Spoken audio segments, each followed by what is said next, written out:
O versículo 17 diz: não cuideis que vim destruir a lei ou os profetas, não vim abrogar, mas vim sim cumprir. Quando falamos sobre as leis, nós precisamos entender que Deus deu a Moisés não 10 mandamentos, Deus deu a Moisés 613 leis, entre elas leis morais, leis cerimoniais, leis sacrificiais, leis sociais e leis cívicas, que foram para reger a nação de Israel. Então muitas dessas leis se cumpriram em Jesus. É claro que a lei moral, que são dos 10, 9 mandamentos, que são reescritos ou que são falados novamente no Novo Testamento, nós temos que obedecer, porque são leis morais. Falando nisso, eu tenho aqui um vídeo no canal que eu falo sobre o sábado, sobre essas leis morais e cerimoniais. Eu vou deixar esse vídeo na tela final. Depois que você terminar esse vídeo aqui, você pode clicar em cima e você vai ser direcionado. Nesse vídeo eu falo exatamente como funcionava o sábado no Antigo Testamento, o porquê da instituição do sábado e também falo sobre algumas leis cerimoniais. Então, algumas leis cerimoniais e sacrificiais se cumpriram no próprio Jesus. Ele mesmo diz: eu não vim abrogar, eu não vim abolir, eu vim cumprir. Preste atenção no versículo de número 20, olha o que Jesus diz: porque eu vos digo que se a vossa justiça não exceder a dos escribas e dos fariseus, de modo nenhum herdará o reino dos céus. Aqui o Senhor vai fazer um contraste entre o que os fariseus e os escribas acreditam e entre o que Jesus está ensinando. E é aqui que a gente vai começar a estreitar o nosso ensino de hoje. Ouviste o que foi dito pelos antigos? Jesus está fazendo referência ao Antigo Testamento, a lei de Moisés, que foi dada por Deus a Moisés, porém os escribas e fariseus interpretaram de forma errônea. E olha o que ele diz: ouviste o que foi dito? Não matarás, mas qualquer que matar será réu do juízo. Eu, porém, vos digo, mandamento, que qualquer que sem motivo se encolerizar contra seu irmão será réu de juízo, e qualquer que chamar a seu irmão raca será réu do sinédrio, e qualquer que chamar de louco será réu do fogo do inferno. A palavra encolerizar significa sentir ira ou sentir ódio vingativo.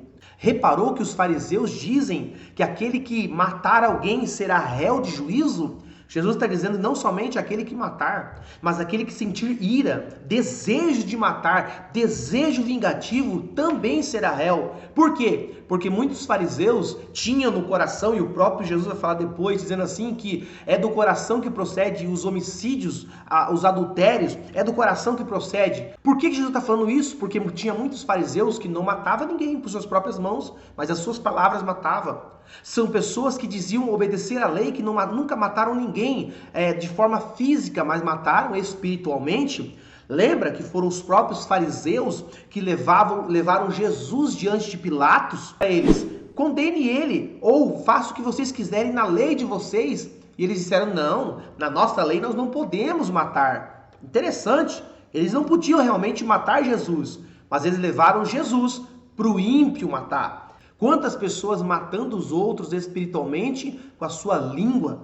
São pessoas que nunca mataram, fizeram nada de ruim para alguém, mas o coração dele está cheio de desejo mortal contra o próximo. Quando o Senhor fala sentir ira e raiva, a gente lembra de quem? A gente lembra de Caim.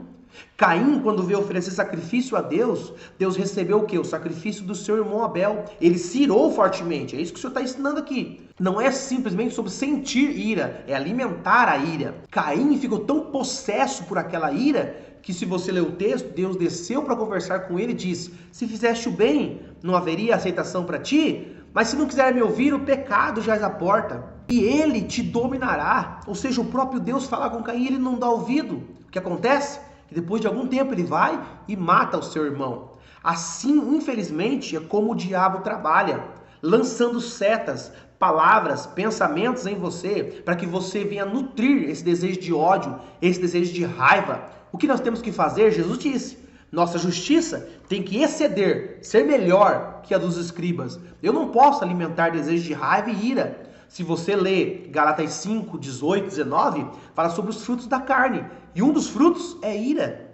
Por que eu sou dominado pela ira? Porque os frutos da carne estão prevalecendo. O próprio apóstolo Paulo diz: irai-vos, mas não pequeis. Ele está dizendo que pode vir o sentimento de ira contra alguém? Pode. Alguém fez mal para você, no momento que você se irou? Pode. Mas não alimente isso. Às vezes você não vai fazer mal com as tuas mãos para essa pessoa, mas você vai desejar o mal. São aquelas pessoas que têm as suas desavenças, depois acontece algo de ruim com o outro, ele vai dizer, olha aí, ó, viu o que aconteceu? Bem feito para ele, bem feito para ela. Essas pessoas no seu coração estão guardando ira. E você lembra de um dos critérios para entrar na presença de Deus? Ter o coração puro. Jesus continua afirmando, e ele é categórico ao dizer no versículo 23.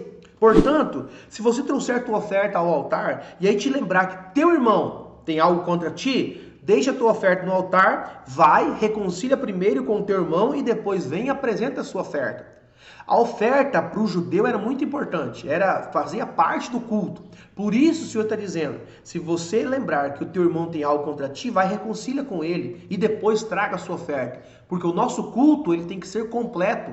Não adianta a pessoa ofertar, dizimar, contribuir, dar esmola para os pobres, fazer um monte de coisa. Se ele tem ira do seu irmão, ou se ele tem ira de alguém, e ira aqui é você alimentar aquela ira. São pessoas que dizem, se fulano for em tal lugar, eu não vou. Se fulano sentar em tal cadeira, eu sento na outra. Se fulano fizer parte dessa igreja, eu vou para outra. Porque guardam um sentimento de ira. E é isso que vai levar muita gente para o inferno. Versículo 27 diz, ouviste o que foi dito aos antigos, não cometerás adultério? Eu, porém, vos digo que qualquer que atentar para uma mulher, para cobiçar já em seu coração, cometeu adultério com ela. Precisamos esmiuçar esse versículo para você entender. Na lei de Moisés dizia, não cometerá adultério. Ponto. Mas eu, porém, vos digo, mandamento, que qualquer que olhar para uma mulher com a intenção impura, já cometeu adultério com ela. Ele está falando aqui não simplesmente de você olhar para uma mulher, de você, ou até mesmo de um pensamento que vem repentinamente na tua mente, porque pode isso ser uma seta maligna. Ele está dizendo sobre um pensamento que é alimentado pelos desejos da nossa carne. Ou seja, a pessoa olhou uma mulher e cobiçou ela. Ele está dizendo que aquela pessoa que teve aquele pensamento indecente, ou aquele pensamento de adultério, ou de ato sexual com uma pessoa que não é o seu cônjuge, a pessoa, ela alimenta esse sentimento e ela vai fazer de tudo para tornar realidade. Porque muitos dos fariseus mesmo diziam que era pecado se deitar com uma mulher que não é sua. E de fato a lei de Moisés falava isso. Mas alguns deles tinham desejo de possuir a mulher do outro. E Jesus está dizendo que não importa se você cometeu o ato, não importa se você foi à via de fato, né, adulterou de fato. Não. Se você desejou e alimentou aquela cobiça, diante de Deus isso também é pecado. E aí o Senhor vai continuar dizendo, portanto, se teu olho direito te escandalizar, arranca e tira fora, para longe de ti, pois melhor que perca um dos seus membros do que todo o seu corpo seja lançado no inferno. Ele não está mandando aqui você arrancar o teu olho no literal. Ele está dizendo que a cobiça pode ter uma porta de entrada e quem sabe seja o teu olhar. E o que o Senhor está ensinando aqui é que tem coisa que você tem que enfrentar para vencer, mas tem coisa que você tem que fugir. O próprio apóstolo Paulo dá conselho a Timóteo dizendo, fugir dos desejos da tua mocidade.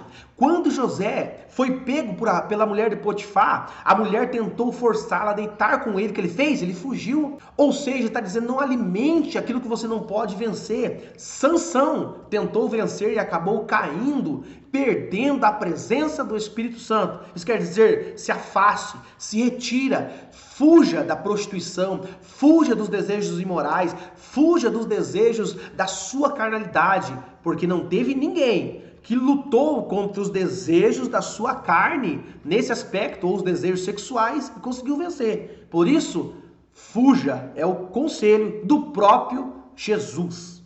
O versículo 31 diz, também foi dito, qualquer que deixar sua mulher, que dê carta de desquite. Eu, porém, vos digo que qualquer que repudiar sua mulher, a não ser por causa da prostituição, faz com que ela cometa adultério. E qualquer que casar com a repudiada também comete adultério. Jesus está falando aqui sobre o divórcio. Naquele tempo já era terrível, imagine nos dias de hoje. As pessoas se divorciam por qualquer coisa. E pior, não é quando o ímpio faz isso, porque o ímpio não tem princípio. Pior é quando o cristão se divorcia por qualquer coisa. É uma briga, às vezes porque eles não querem ceder em alguma área da sua vida e acabam se divorciando. E ninguém quer ceder. A briga é constante, é um querendo mostrar que é melhor do que o outro. E aí por qualquer motivo eles se divorciam. E a Bíblia não está condenando a pessoa a se divorciar. Você pode se divorciar? É claro que você pode. Só que você não pode casar de novo. É por isso que a Bíblia ela tem um certo cuidado. E a Bíblia dá respaldo aqui quando acontece, por exemplo, o adultério. A pessoa que foi prejudicada ela pode pedir o divórcio. Só que a Bíblia não abre precedente para mais nada. É claro que cada igreja precisa estabelecer as suas normas e as suas regras mediante a isso, porque cada caso é um caso. Porém, o casamento precisa voltar a ser tratado como algo especial da parte de Deus, como uma união diante de Deus. As pessoas têm que ser responsáveis no casamento. A responsabilidade para o homem e também para a mulher. Só que antes de casar, elas precisam aprender o que é casamento. E infelizmente, a maioria das igrejas não estão preocupadas com isso. Dificilmente você encontra um pastor, uma igreja, que dá ensino para casal. Eles apenas se apaixonam um pelo outro e no outro dia estão casando. Eles nem sabem o que é casamento. E às vezes entram num relacionamento que não dura 1 ou 2 anos. Por que tudo isso? Porque eles não entendem que casamento é tornar-se um só corpo. A partir do versículo 33 até o versículo de número 37, Jesus está falando que nós não devemos jurar nem pelos céus e nem pela terra. Mas ele diz, seja o seu falar sim, sim e não, não. O que passa disso é procedência maligna. Nós cristãos temos que voltar a ter palavra. Há muito tempo atrás, o cristão era conhecido por suas palavras. Falando nisso, há muito tempo atrás, os homens tinham palavras. Se dizia, eu vou, ele ia. Se ele falava, tal dia eu te pago, tal dia ele pagava. Se ele falava, não, eu não vou, ele não ia. Hoje, nós estamos sofrendo muito porque as pessoas não têm palavras. A pessoa pode falar que vai, pode assinar um documento dizendo que vai. A pessoa compra alguma coisa e assina promissória dizendo que vai pagar. E o que acontece? Não cumpre com a sua palavra. E a primeira coisa que o Espírito Santo faz em nós é nos tornar responsáveis. Ou seja, que o seu falar seja sim ou não. Que você tenha essa condição de cumprir a sua palavra. Se você não vai cumprir sua palavra, então não a dê a ninguém. Versículo 38 diz, ouviste o que foi dito, olho por olho ou dente por dente? Eu, porém, vos digo que não resistai o mal, mas se qualquer pessoa te bater a face direita, oferece também a esquerda. O Senhor está ensinando um princípio cristão aqui, que nós não podemos pagar o mal com o mal. Já tem uma frase que diz assim, se nós combatermos fogo com fogo, o que restará são apenas as cinzas. Quantos crentes querendo vencer o mal com o mal, quantas pessoas que foram ofendidas, magoadas, e elas fazem isso com as outras pessoas. E faz lembrar o que o apóstolo Paulo diz, se teu inimigo tiver fome, dá ele de comer, se teu inimigo tiver sede, dá ele de beber, porque fazendo assim, amontoará brasas vivas sobre sua cabeça. Não vos deixais ser vencido pelo mal, mas vença o mal com o bem. E aí, logo abaixo, o Senhor vai ensinar dizendo, se você sauda quem te sauda, se você faz bem para quem te faz bem, você faz semelhante ao publicano, você faz semelhante ao escriba e ao fariseu. Fazer o bem para as pessoas, meu irmão, não é mais do que nossa obrigação.